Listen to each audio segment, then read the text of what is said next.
Welcome into NFL Kickoff Live. It's the best hour of football talk every single Friday. We will go around the NFL, talk about every team and every game, and we'll get local insight you can't get anywhere else but right here at Locked On. I'm your host, Tanitra Batiste. Alongside me are Jarvis Davis and Kyle Krabs. And all right, guys, although I'd prefer not to talk about this for obvious reasons, we'll go straight to Thursday Night Football.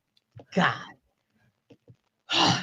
Okay, all right. I've got myself together. I promise. But anyway, I don't think my team had themselves together because the Steelers just absolutely crapped the bed, no pun intended, last night in losing to yet another 2-win team, that of the New England Patriots. So now you're kind of looking at a situation where, great, the Patriots are off the schneid. They get a win, whoop-de-doo. But ultimately speaking, it just feels like trouble in paradise, meaning Pittsburgh. But on the same token, it might make for some interesting or intriguing updates to the situation for the Patriots as far as where they might go in the draft. So with that said, the report is that the Bears might be looking to draft Caleb Williams, trade Justin Fields. And now that the Patriots have won that game, Kyle, that may actually impact where they go in the draft. But first things first, before we even talk about the draft, let's just talk about that ish show that was that Thursday Night Football game, the 21-18 Patriots win over the Steelers.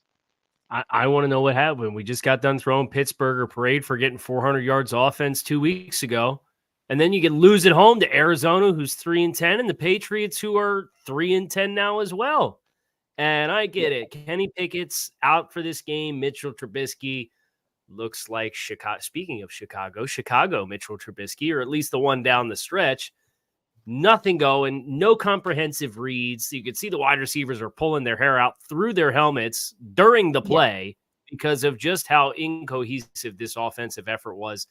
And I mean, you give some credit from clawing back from 21-3, but how does this defense get in a position to be down 21-3 with what New England's offensive attack has looked like the last couple weeks or months?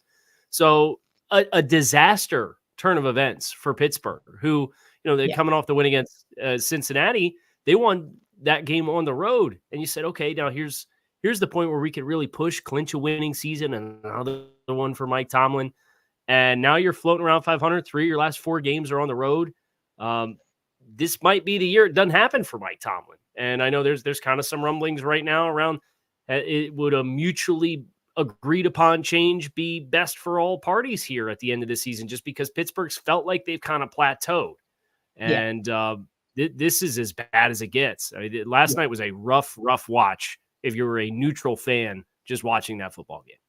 Yeah, and imagine if you're not a neutral fan, how painful that watch was, because, I almost tapped out, and then the Steelers scored a touchdown, and then I got excited all for naught. But a couple things there, like you said, TJ Watt got banged, and that kind of affected him for a little while. Alex Highsmith had an injury as well, I think to the neck. So that was kind of a challenge, if you will. But hey, DeMonte KZ and all you other people who were on that field, other than that one person, I know, Jarvis, you would love me if I hit that KZ. But, there were guys who they made plays, like Michael Walker did make a play, former Falcons, DeMonte KZ, but there were just too many moments where they didn't make plays or they didn't finish a play like it could have or should have been finished. And that was a part of the challenge that Minkah Fitzpatrick called out across the defense and the entire team post-game. But like you said, also the offense, it was just painful because there was George Pickett, Jarvis, there, free. There was Deontay Johnson in position to take it to the house. You can't put the ball where it's supposed to be, and you can't make the decision in your reads. Your decision was to take off at the wrong time when the right guy was open, and that is a recipe for disaster. But I do want to piggyback on what KC says before we go into the draft talk, and that's this. I do think that this might be a situation where, I know we've got 4 games left in the season, but Mike Tomlin and his regime may have really hit the plateau. And I think this may be an Andy Reid situation where you just mutually agree to part ways. It doesn't mean by any stretch of the imagination that Tomlin's coaching career in the NFL is over. He'll have a job the next day. But it just may mean that the road in Pittsburgh for him has in all likelihood come to an end, because maybe not so much of a rebuild, but this darn sure feels like a reset.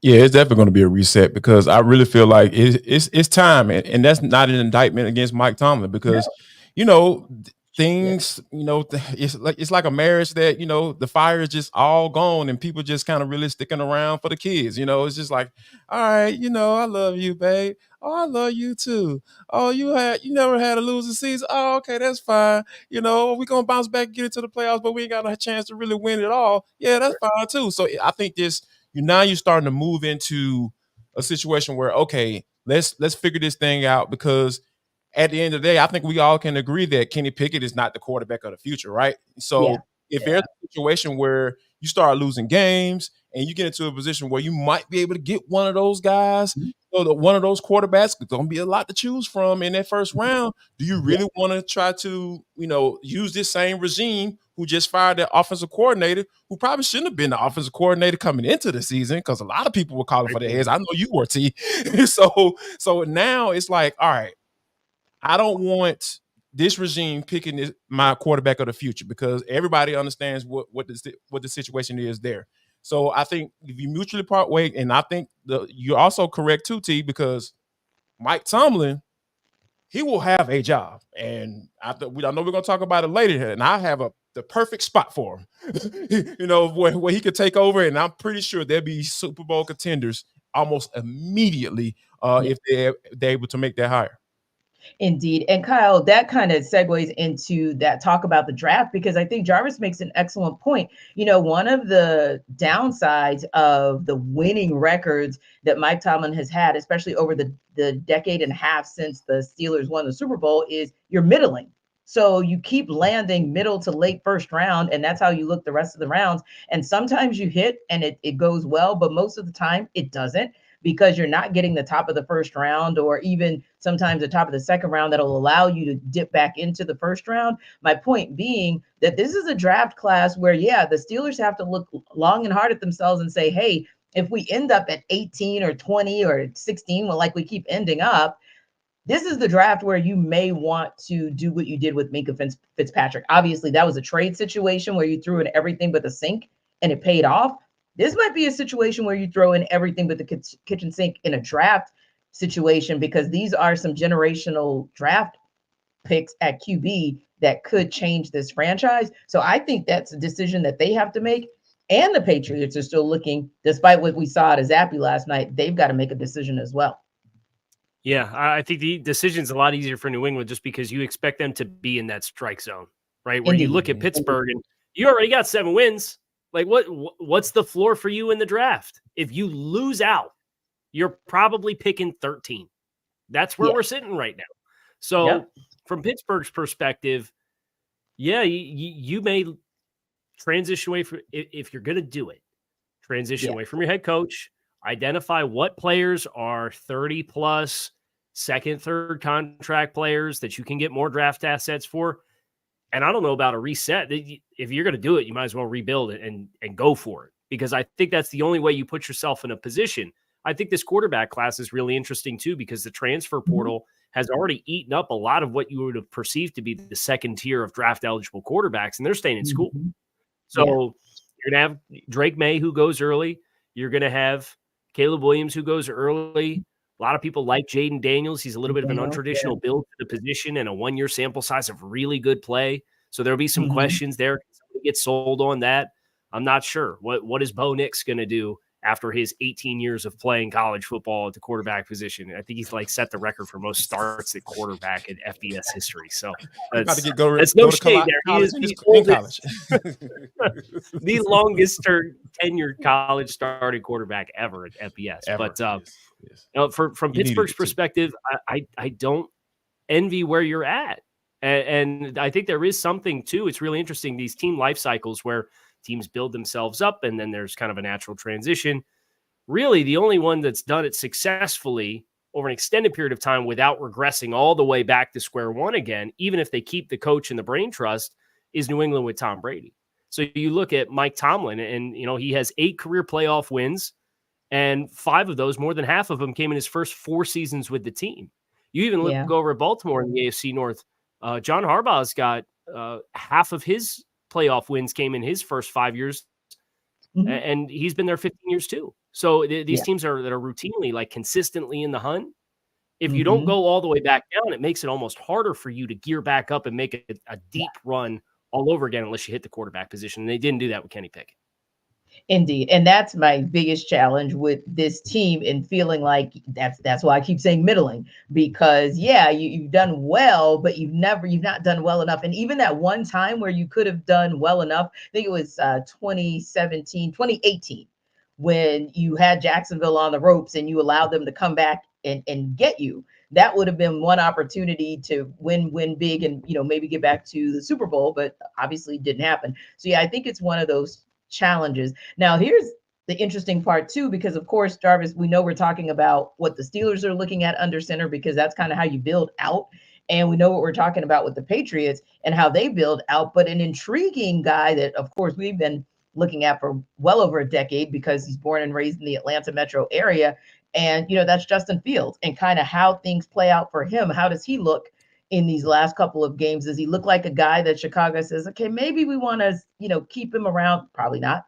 But if not, where does that guy go? Because with the Kenny Pickett, if you don't land here, you'll probably land, in one more spot. You'll be a backup at them, and then maybe you get to show somebody that maybe as a potential starter. But Justin Fields, this is like a true dress rehearsal / show and prove what you can do, because you're probably not going to stay with Chicago, but you also want to land somewhere where where it's not going to just benefit Chicago that they parted ways with you, but it's going to benefit you too. Yeah. And I think that, with Justin, like, obviously the talent is there, right? Like, he wouldn't have been taken in the first round if it wasn't. And I just feel like, Chicago Bears is an organization that just hasn't been good with housing a good quarterback, right? Now some we of got the one of reasons, them. Thanks.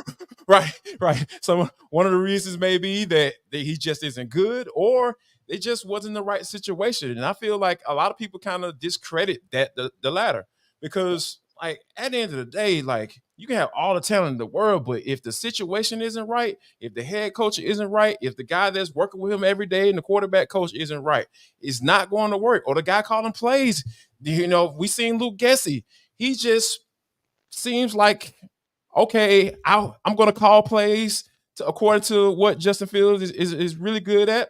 And then, okay, in the first quarter, but then after that, I'm just going to try to make him a pocket passer. Like, it's just not like, you're making yourself look bad when you do stuff like that. As a play caller, you looking incapable, because at the end of the day, it's all about the pros and the Joes, but like the X's and the O's have to fit too. So you have to make it fit. And I think that with Justin, I really feel that he can, with a second chance at another spot, with the right situation, with the right coach, and the right surrounding talent, I really feel like he can get it done. Because I know a lot of people will look at, Sam Darnold and Baker Mayfield and say, oh yeah, that never works.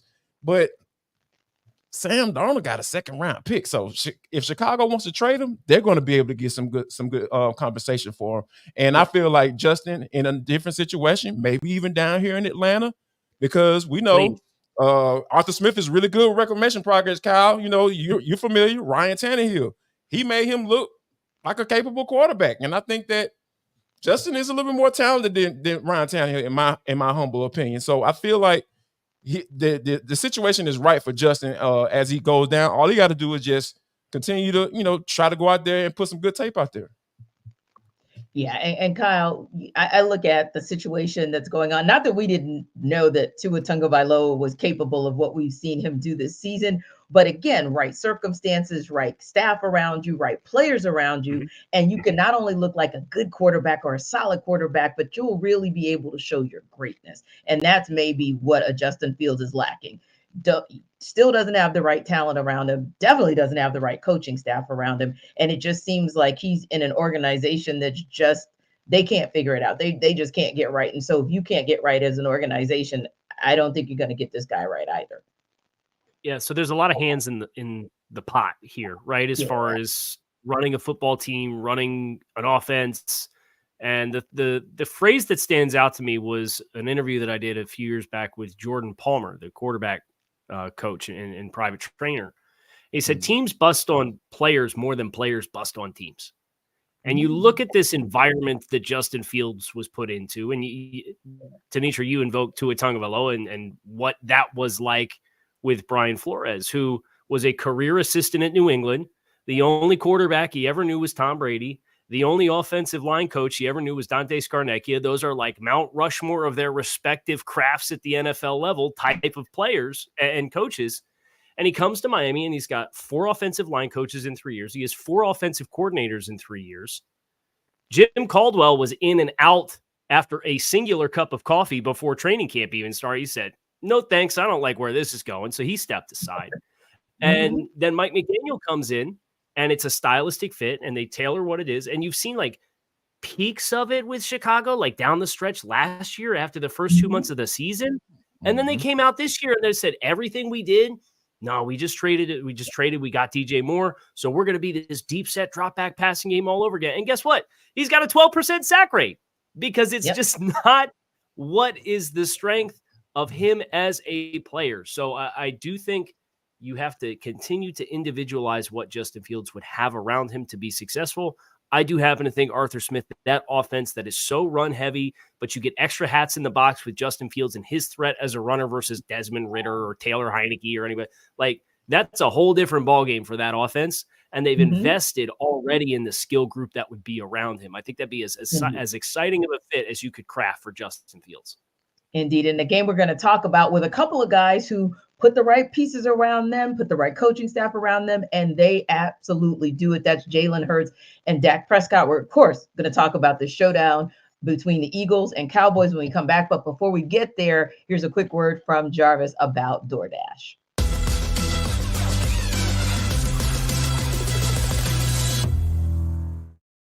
Listen up, guys. Jarvis Davis here for DoorDash. This episode of the NFL Kickoff Live Show is brought to you by DoorDash. How about this, y'all? I'm sitting at the house by myself. You know, my kids upstairs sleep in the room, and then I just start feeling this rumbling sensation in my stomach, and I'm just like, oh my God, my stomach is telling me that I need some wings.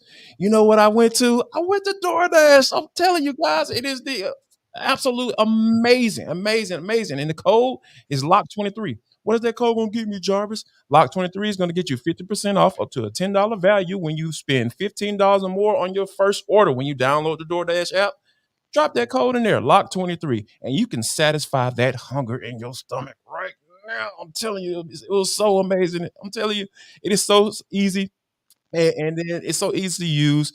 And when you think about, you know, when you're watching the games and you're trying to figure out what you want to eat, DoorDash it simplifies it for you guys. All you got to do is just pull out your Lucky Charm jersey and order your favorite apps and snacks on DoorDash, because football season is rolling right along. And if you haven't tried this out, I promise you need to do. So here's what's about to go down.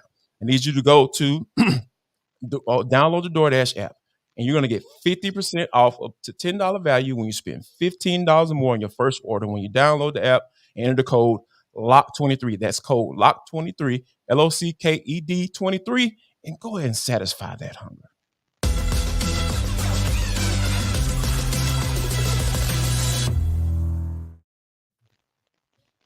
Well, guys, it's another big showdown for the Eagles this weekend. This time it is with the Dallas Cowboys, front and center, game of the week. NFC East is on the line. Some would even say the MVP race is on the line between Jalen Hurts and Dak Prescott, just behind Brock Purdy in the odds. It's a mood, it's a movie when it's Dallas and Philly playing. And our Locked On Cowboys host, Marcus Mosher, and our Locked On Eagles host, Gino Camilleri, are here to break this game down.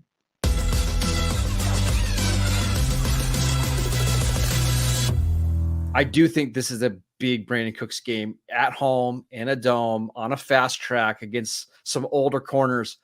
To me, he's the key to this game for the Cowboys. If he has a big game, I don't see the Cowboys losing, but if the Eagles can hold him in check, I think we're going to get a really, really close one. Tell our fans over at Locked On Eagles how he has been getting that production, though. Has it come through the slot? Has it come through outside, just winning those matchups based on pure speed for those who might have not seen him play over the last couple weeks? A lot of long developing over routes where the Cowboys will use 6 and 7 man protections and then just let him try to fly over the field. mostly in man-to-man coverage. What they're trying to do is find your slowest corner, get him matched up one-on-one, get him free releases off the line of scrimmage.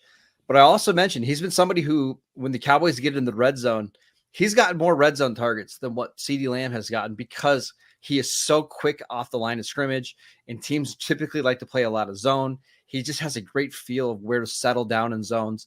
To me, he's the X factor. I get, if the Cowboys can't get him involved early, I won't be surprised if they struggle a little bit on offense.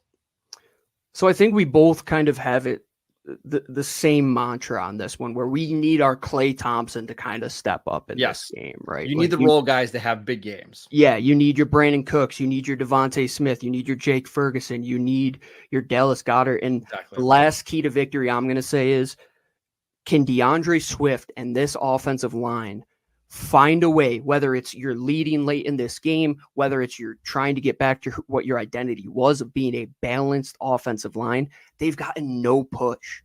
Can you find a way to create some of these explosives? Because like you said, Marcus, it's either A.J. Brown or nothing in terms of the explosives.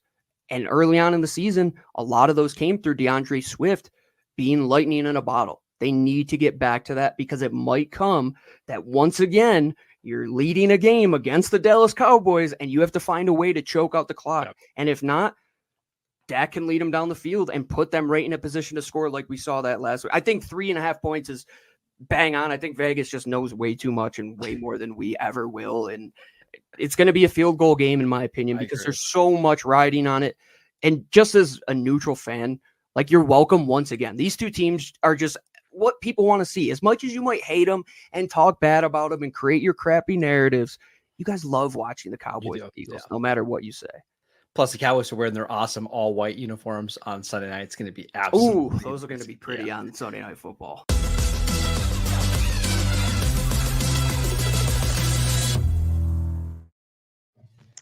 So, guys, this particular matchup features a team where there's a 1-game division lead, of course, Eagles over the Cowboys, one of 3 division leaders with that slim margin. So we could go all over the place with that narrative heading into the last 5 games of the season. But Kyle, this is also a situation where you've got 2 teams who have, like we said, MVP caliber quarterbacks, but also a lot of X factor. So I want to go back to something that Marcus was talking about in terms of who would be the X factor should the Cowboys win. And he's calling it Brandon Cooks. Is that your guy who could be the X factor or the game changer for these Cowboys to get this win?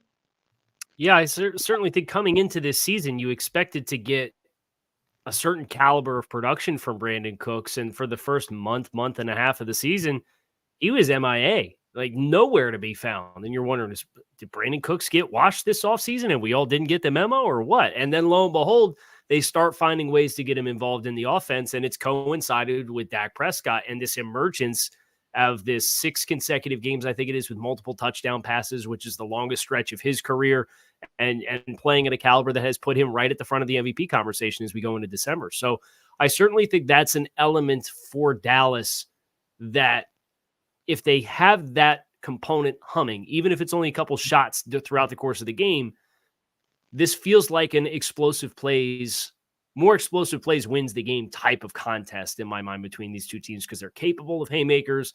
You saw Philly really get bottled up by San Francisco at home last week, and San Francisco just hit home run after home run after home run, and a lot of it came after the catch.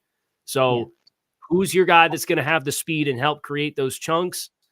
If it's Brandon Cooks, whether they're vertical routes, whether they're deep over routes, and he's turning up the far sideline after he catches the ball, I do think that's a great place to point to for Dallas.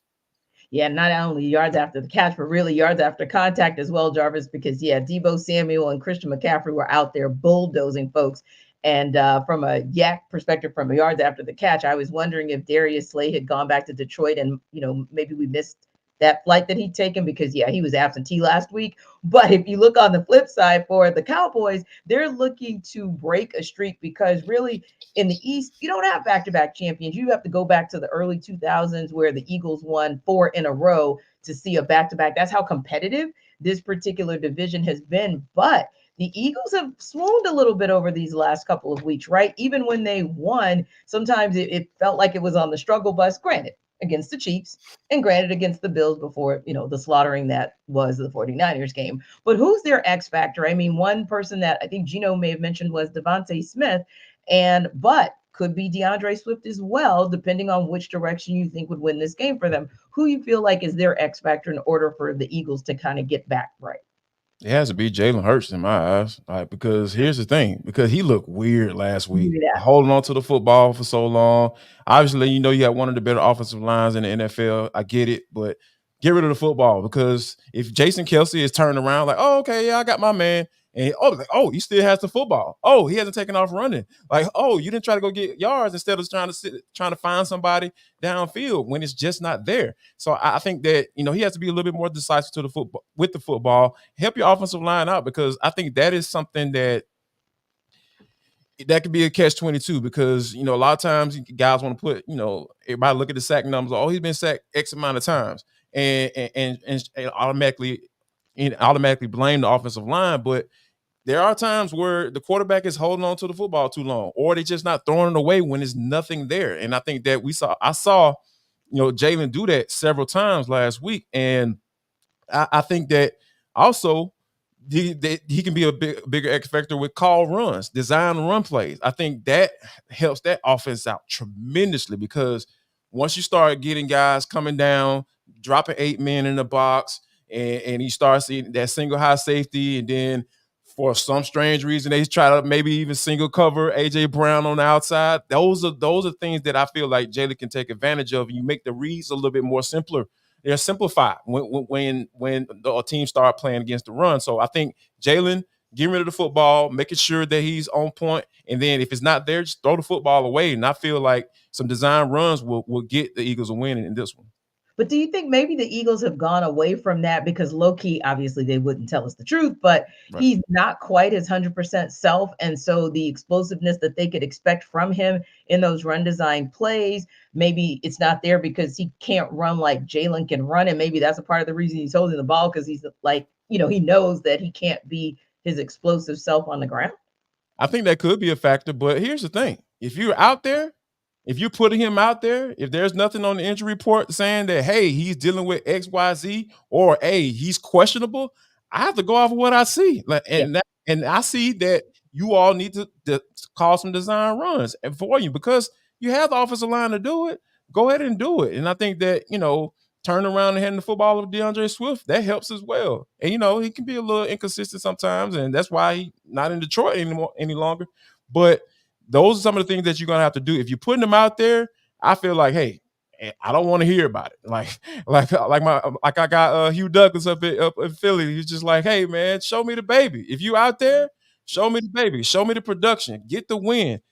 Prove to people that, hey, you deserve this big boy salary that you got. All those things come into play when you're going out there each and every day, and that injury report is clear. I don't want to hear it, to be honest with you. Yeah, and that's kind of the tough part. But you think about, too, Kyle, and as good as Dallas has looked as far as that offense is concerned, 41-35. And I'm not saying that the Seahawks can't produce. I'm just saying that 41-35 against the Seahawks is 41-35 against the Seahawks. So it's one of those where could this possibly be a shootout where a team like the Eagles maybe arguably have a better defense than maybe the Seahawks have? Then if it becomes a shootout, that could be a possibility for them to still get a win here. Yeah, I thought it was interesting, but because you came into this game with Thursday Night Football with Dallas and Seattle last week, and Seattle's a team, they want to run the ball, right? They don't have Kenneth Walker. Well, they end up having Zach Charbonnet that steps into the primary role, has 19 carries for 60 yards. If you told me Dallas held Zach Charbonnet to 19 carries for 60 yards, you'd feel really good about it. But it was the physicality of DK Metcalf. It was his ability, how involved he got early. So I'm looking over to AJ Brown, and if I'm Philadelphia, you got to have a certain element of that. But one thing that Seattle did try to do is they still tried to run the ball, even though the averages weren't there. And to go back to what JD was talking about, as far as DeAndre Swift and the Philadelphia Eagles, you go all the way back to week 2. And do you remember how much Philadelphia struggled in the first half against Minnesota? And they had all these exotic looks on the front. And then about halfway through the second quarter, they said, oh, hey, you know what? You got 2 defensive linemen on the field. We're going to pound the rock. And DeAndre Swift gets 28 carries, 175 yards, takes like sole possession of the RB1 role in Philadelphia. And since then, he's only had a handful of games where he's even had 20 touches. Yeah. Like this is a guy that's amongst the most productive That's backs weird. in the league. And, right. And what game was it? Was it the Buffalo game or the Kansas City game that like he didn't even touch the ball in the first half at all? And you're like, what is going on? This is like the second best rusher from a statistical standpoint in the NFC, and he didn't touch the ball. And then lo and behold, he starts touching the ball. You're ripping off 6, 7, 8 yard, 9-yard runs, and Philadelphia found its rhythm again offensively. So you got to find a way to distribute the ball all around. But I think balance for Philadelphia against Dallas defense will help give them the opportunities to have those one-on-ones for that big physical guy like A.J. Brown to do what DK Metcalf was able to do to him last week. Indeed. And KC, if you had to make a prediction, a bold prediction, who walks away with this win? Do the Eagles put some distance between themselves and the Cowboys in the NFC East? Or is this a Cowboys game where they're now going to get in position to possibly control their own destiny? I want to pick Dallas. Dak is 30-8 against the NFC. That is rare, Kyle. Not a lot of people ever like to do anything in favor of Dallas, but okay. But I cannot help but think that the worst thing Dallas could have drawn was Philadelphia getting their butts kicked. And I think Philadelphia, after the game that they played last week, with an opportunity to retain control and effectively smother the NFC East, I think Philly finds a way. And I'm picking Philly in a close game to get it done. JD, who you got? So my dad is a lifelong Dallas Cowboys fan. Please don't ask me how. Grown up in Atlanta all his life and all that stuff. But we had a conversation. He was just like, Jarvis, we're gonna get a win this week. I was like, man, I don't know, man. But I was like, and then when you think about it and kind of really dig into it, like I think that Brandon Cooks piece, what Marcus brought up, was absolutely amazing. During that 4-game winning streak, 20 catches, 300 yards, and 3 touchdowns. Almost double the production of that first month and a half of the season as a Cowboy. So I think finding another weapon that Dak can depend on outside of CD Lamb, I think that's the formula. That's the juice. That's that recipe everybody look forward to eating on Thanksgiving. Like, okay, we're coming over to the Cowboys house because hey, they found the right recipe. Their offense is cooking, and I think that Dak is making a MVP candidacy. So I'm picking the Cowboys, T. I'm picking them. And I might be wrong. More than like I'll be wrong because it's the Cowboys. But I'm rolling with the Cowboys. I can't deny what I'm seeing right now. Exactly, because Cowboys are going to cowboy. But the Eagles, I think as long as that secondary shows up a bit better than they did last week and they do everything that KC just prescribed, I picked them for the win. Speaking of picks, we're going to tell you and sell you why on the other side. But before we do that, Jarvis is here to sell you on Prize Picks.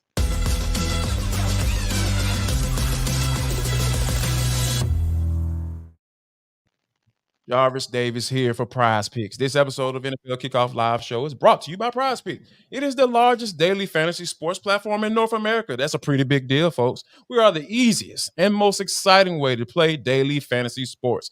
It's you against the numbers, not the pros and not all of these algorithms and all this stuff, craziness, right? All you got to do is just pick more or less than on a 2 to 6 player stat projection and watch the winnings roll right in. Also, not only with the NFL season rolling, it's kicking off.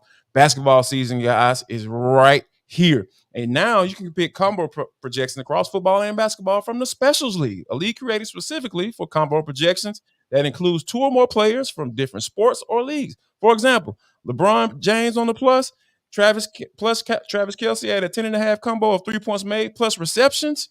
That's not that hard, folks. It's not as hard as I made it look. Sound right then. But it's easy, guys. All you got to do is go to prizepicks.com right now because that is the best place to go to. All right, here's the website. Go to prizepicks.com/lockedonnfl. Prizepicks.com/lockedonnfl and use code LOCKEDONNFL for a first deposit match up to $100.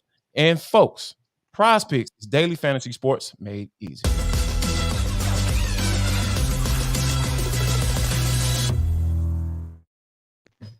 All right, so the Seattle Seahawks are hitting the road to take on the San Francisco 49ers. The Seahawks are 10.5-point underdogs in that game. Of course, the 49ers won the last game 31-13 just 2.5 weeks ago, and we know that they have steadily gotten better. So this will be interesting to see how it goes. But first, Corbin Smith is going to tell us he's going to sell us rather on why the Seahawks can cover as underdogs.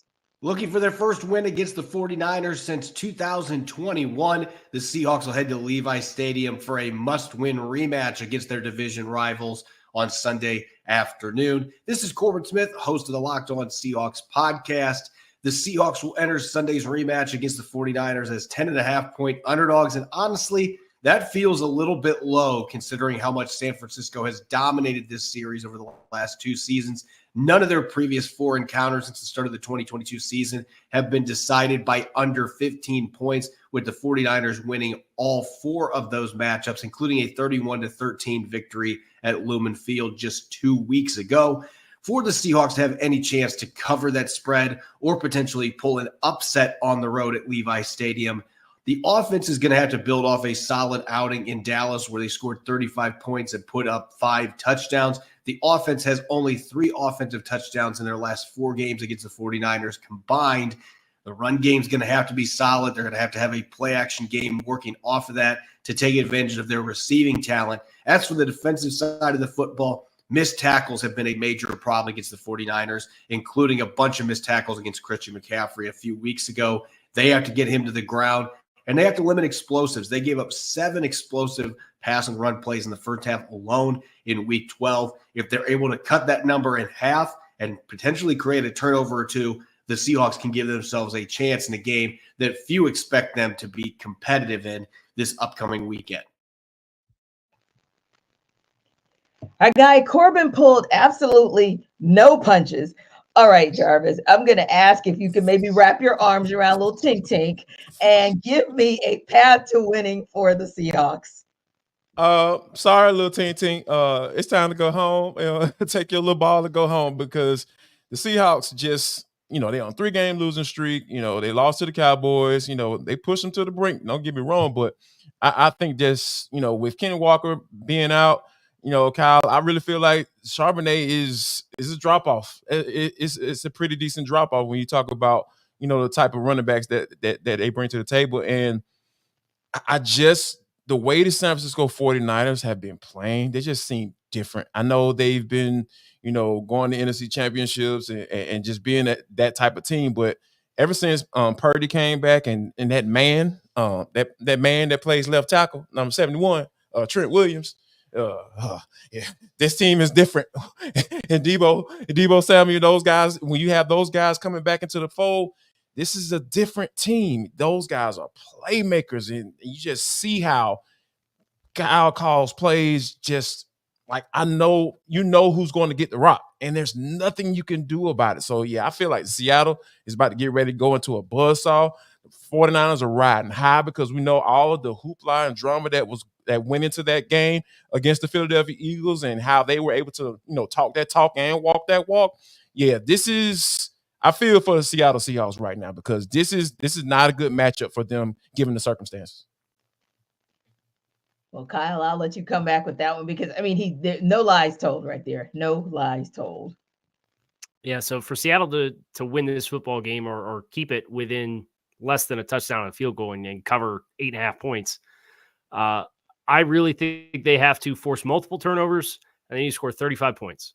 Okay. The obvious talking points to acknowledge, but the hardship about doing that, and give them credit, they just scored a bunch of points, 35 points against the Dallas Cowboys last week. They get a little extra rest coming into the game.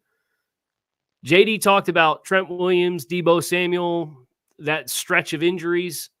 Here's the points scored for San Francisco in the 3 games that they had without those guys, 17, 17, and 17. Okay, I'm not a math guy, but I could say that's 17 points a game. The points in the other games that they've played with those guys on the field, 30, 30, 30, 35, 42, 34, 27. Shout out Tampa Bay, held them under 30. 31 and 42.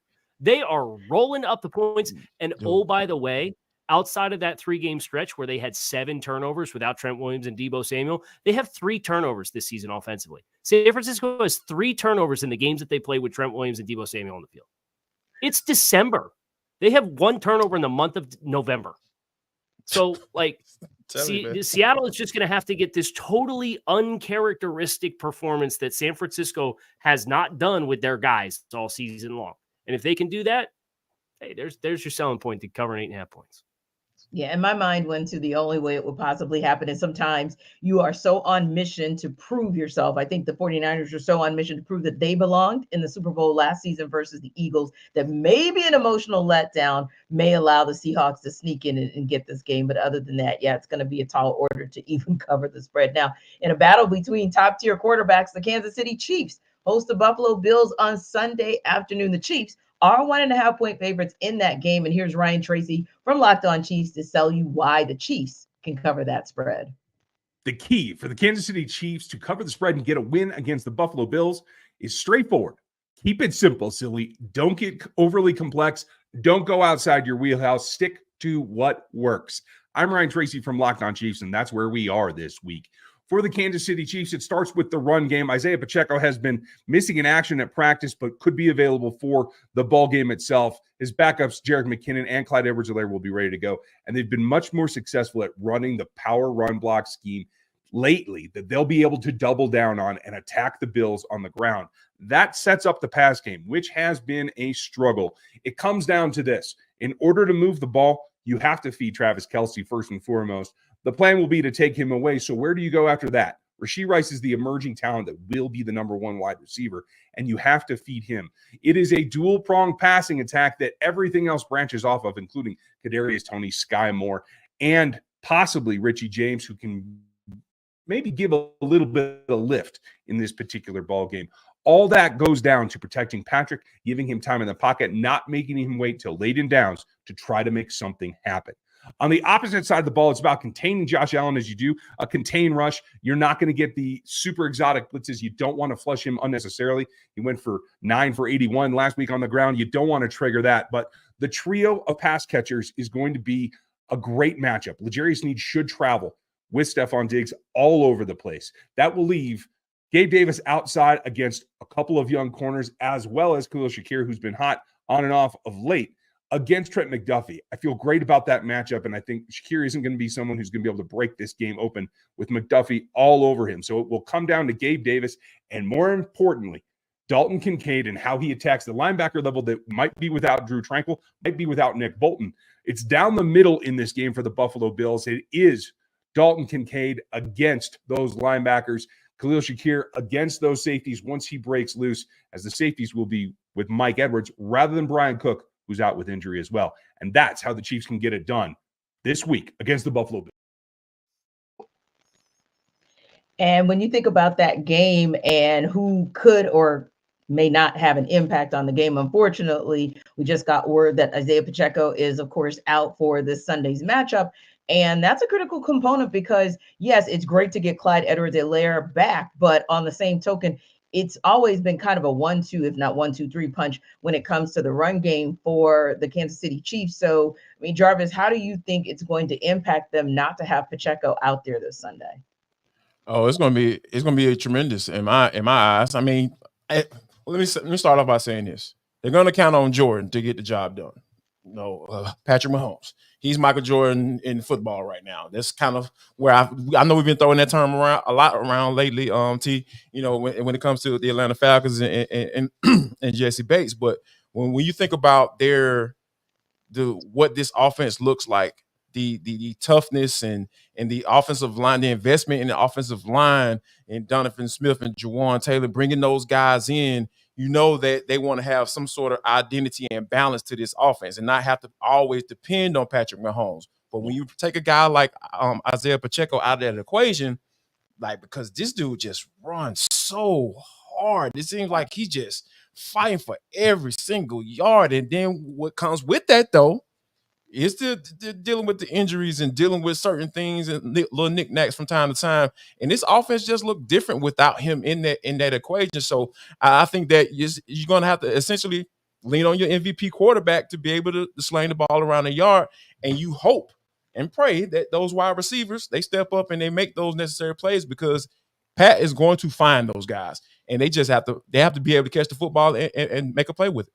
Yeah, and although it was, of course, a loss for the Chiefs against the Packers earlier this week, you got 18 carries and 110 yards from Pacheco, 6.1 averages yards per carry, and across the entire season, 4.4. So just showing that consistency of what he brings to the table, or will not be able to bring to the table this weekend. But KC, when you look at this matchup with the Chiefs being 1.5-point favorites in that game, tell me, do you believe that the Chiefs can cover that spread? And if so, how do they cover the spread? I absolutely think they can. I think the challenge for Kansas City is Buffalo is fighting for their playoff lives here at 500 at 6-6, and they put a really good effort forward offensively against Philadelphia. The overtime game, Jalen Hurts brought them back and pushed them to 6-6, and just about everything since the bye has been a nightmare for Buffalo. And it'd be really interesting to see how they respond to the story that came out about Sean McDermott this week, and Von Miller and his off-the-field issues that manifested during the bye week as well, with some really ugly allegations there, and we need more clarity there as well. But for Kansas City's perspective, we're talking running backs, we're talking wide receivers. Can we throw Travis Kelce the damn football? What are we doing here? I'm watching this Green Bay game, and you scored 19 points. Travis Kelce, I think, had all those receptions in the first half of the game, it felt like. You're sitting here, these possessions down the stretch, you're like, all right, they got to get something going. Let's move Travis Kelce around a little bit and get him the football. He caught 4 passes. And you're looking at Kansas City's last month offensively and all these stretches of games where they're not scoring any points in the second half of these games. Go back to Denver. No, he had 6.4 yards per target. He had 9 targets for 6 catches, 9.7 yards per catch. Miami caught 3 passes for 14 yards. Philadelphia, they scored 17 points. He got 7 for 44. He got a touchdown, but it was 4.5 or 4.9 yards per target. Yeah. And then he has the big boom against Green Bay early in that game. And then they're trying to come back and win this football game. And we're just static with Travis Kelce. We're not moving him around. And I get he's going to command a lot of attention.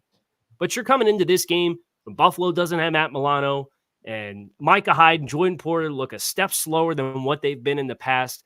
Get Travis Kelce involved in the middle of the field, move him around, get him the football. And if you do that, I think you do win the football game, but they just really haven't been doing it the last month for Travis Kelce.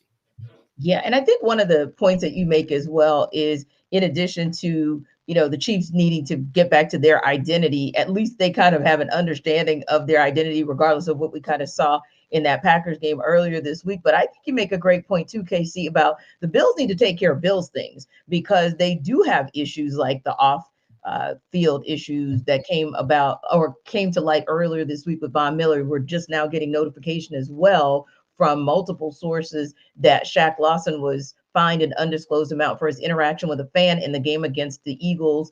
And so the issue's been resolved. But KC, when you start hearing things like that, it makes you think to yourself, but has the issue really been resolved with a team that's middling? And then you get the information about Sean McDermott that comes out, where he has comments that he made about the September 11th terrorist attacks during a team meeting in 2019. And of course, he goes on to say that he regretted those comments. But ultimately speaking, that's all that the conversation has been about as it relates to Chiefs Bills. It hasn't been more about what's going on the field as off the field. And it starts right at the top with Sean McDermott. It's tough. And as a team that's fighting for expectations, you can tell how frustrated that football team is when you look back on the interaction with the Buffalo Bills defensive linemen in Philadelphia in that contest, and how they're chirping with the fans. And I think there's a lot of things that Buffalo has that they can point to feel like they can win any game that they step on the field with. But so many of their wounds this season have been self-inflicted, whether it was the 4 turnovers in the season opener against the Jets, or 12 men on the field for the missed field goal against the Broncos that cost you another football game. Like, you just have perpetually shot yourself in the foot. 20 seconds not going to get points on the field when you had a timeout in 20 seconds with Josh Allen at the end of that game against the Eagles. Yeah. So all of those things now compounding, you see the frustration that's being acted out on the sideline. And now you have distractions coming into this game. It's a really unenviable place, and it's going to go one of two ways. Buffalo's going to come out and they're going to be as channeled as they've ever been, and they'll put a good effort forward, and they'll find a way to win this football game, or they're going to get waxed. And I don't think there's a lot of room in the middle. Yeah, I would agree as well, Jarvis, because you think about those kinds of very those comments that can really, really kind of separate and divide, especially if it's one of those things where maybe you kind of put it to bed 4 years ago, but maybe you kind of didn't because it could have played in the back of individuals' minds. Now you bring that to the surface where basically McDermott's making a comparison contrast that he's encouraging athletes on how they viewed the Al-Qaeda militants to say that the way that they crashed the passenger jets into the Twin Towers of the World Trade Center, it's like being team players. That's something to where you can apologize, but if someone felt some type of way when they first heard that and that brings up feelings again, you never know where that can take a locker room. Absolutely. And I think I know where it could take it. It's lost. He's lost his locker room because when things like this get out, when you have players griping at each other on the sidelines and don't really care about what it looks like, because, a lot of times locker rooms, being in the locker room, like there are so many different personalities, right? Like a lot of people from different backgrounds, people who probably wouldn't even be in the same room with that person if they weren't playing football. Like football does, it puts a lot of different type of people in the same place. And I think that there's a certain, sacredness that goes with it that, whatever goes on within that, you don't let it get out. And so when stuff like this starts to come out, when whatever sources, said that he said XYZ and he has to explain himself, that lets you know that he knows that he's losing this locker room. And then when things like this start to happen, that means he's lost it. And I think that, when you have all the off the field stuff going on, I've talked about when we first started this show, organizations that you hear more about off the field stuff than on the field stuff, that's not a good sign. That means they're a bad organization. And the Buffalo Bills ownership, they don't want to be looked at as that. They feel like they're Super Bowl contenders. They have a Super Bowl capable of winning quarterback in Josh Allen. So I think right now, Sean McDermott, needs to start counting his chickens because this may signal the end for him for sure. Yeah, this is definitely a fork in the road for that franchise, but more importantly, probably that regime. Now, it is almost time for our fantasy football focus, which also means it's time for Jarvis to tell you guys about DoorDash.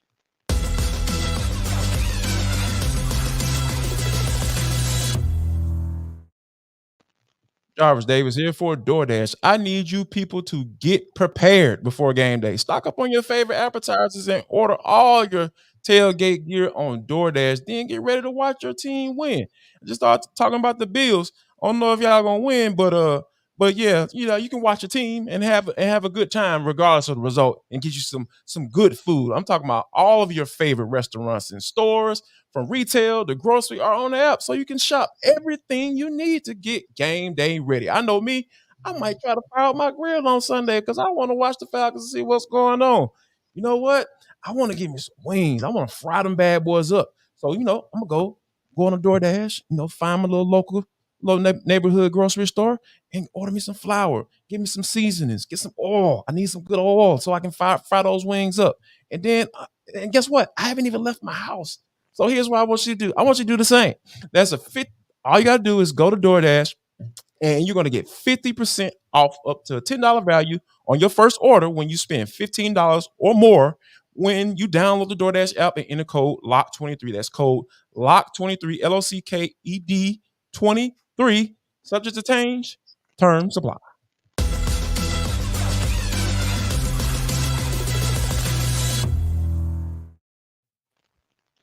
So your fantasy team might have been personally traumatized by all of these QB injuries of late, but our Michelle Majuk might just have an answer for you. And here's our Locked On Fantasy host to give you all the info you need for this week and beyond.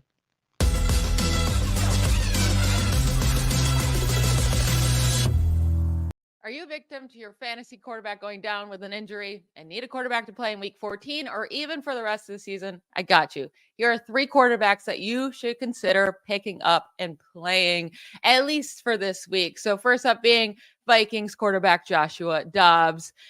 I know it was brutal before their bye week, right? He threw 4 interceptions in week 12, and then the Vikings had their bye week. But don't forget, weeks 8 through 11, he was killing it for fantasy. He was averaging over 22 fantasy points per game. He was a quarterback 6 in fantasy during that span. And now he gets the Raiders, Bengals, and Lions over the next 3 weeks. All really solid matchups for him. So I think Joshua Dobbs is a guy you can pick up, play this week, and also just count on for this whole long run of stretch here for the rest of your fantasy season. Another quarterback to consider is Jake Browning of the Bengals. I know we've only really got to see him in 1 full game, but it was amazing, right? He put up nearly 27 fantasy points in week 13, 4th most on the week by any quarterback this last week. And he just has so many great weapons to rely on. Jamar Chase, Joe Mixon, T. Higgins, Tyler Boyd. And he was smart. He just threw it up to Jamar Chase over and over and over again. And he got him a lot of passing yards and a lot of fantasy points. And over the next 3 weeks, he gets the Colts, Vikings, and Steelers. I am fine with all 3 of those matchups for my fantasy quarterbacks, but especially like him this week against the Colts. And then talking about the Colts, Gardner Minshew is a guy you can consider picking up and playing, especially for this week and maybe even next week. So last week, he had over 300 passing yards and 2 passing touchdowns. No team is allowing more passing yards per attempt than the Bengals. And then if he does well this week and you want to continue playing him, he gets the Steelers the next week. And we just saw the Steelers let Bailey Zappi throw all over them on Thursday Night Football. So Gardner Minshew, Jake Browning, and Joshua Dobbs are all options for you this week if you're in a bind at the quarterback position.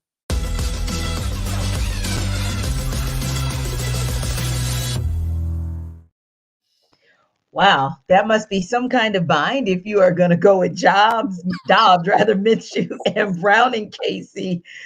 Whoo, is your fantasy? A lot of jobs out there, T. Right. In quarterback position. There's a lot of jobs. I understand. Right. So I'm like, okay, this goes back to what Jarvis said earlier, Casey. Are we looking for pros or Joes to add to our fantasy football team?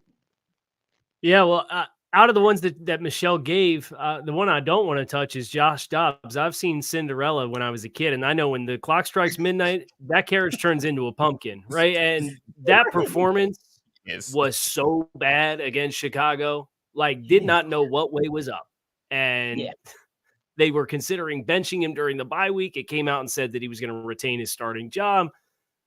Thanks, no thanks for me on Josh Dobbs. I think Jake Browning's the one to go with just from take the one with the weapons in the passing game. Indianapolis, Gardner Minshew's done a nice job. He's able to move around, get off his spot. But at the end of the day, that's a team that wants to run the football. You saw what it looked like with Zach Moss before Jonathan Taylor came back, and then Jonathan Taylor came back. And that's kind of the identity of that football team. The identity of this Cincinnati offense, even though Chase Brown has given a little bit of extra life into the run game, they're built to throw the ball. So take the guy who's built to throw the ball, who's thrown to elite targets. That would be my choice, would be Jake Browning. Yeah, because I almost got like feeling some type of way, Jarvis, a little triggered with Josh Dobbs, like, dang. Like we let him go, and then I was reminded, oh yeah, we let him go. So as the Steelers, but yeah, I think you make a great point, KC. I mean, Jarvis, if you have Jamar Chase for one, that you can just toss the ball all around the football field to, you might want to go with that guy if for no other reason. He's going to be the guy who covers all the ills that might happen and make Browning look even better. And you know what? To be honest with you, like we even got a little glimpse into this, like once the Cincinnati offense got rolling, because we know Joe was dealing with with his injuries earlier in the season. Then they just start saying, hey, you know what? We just gonna get the ball out of his hands.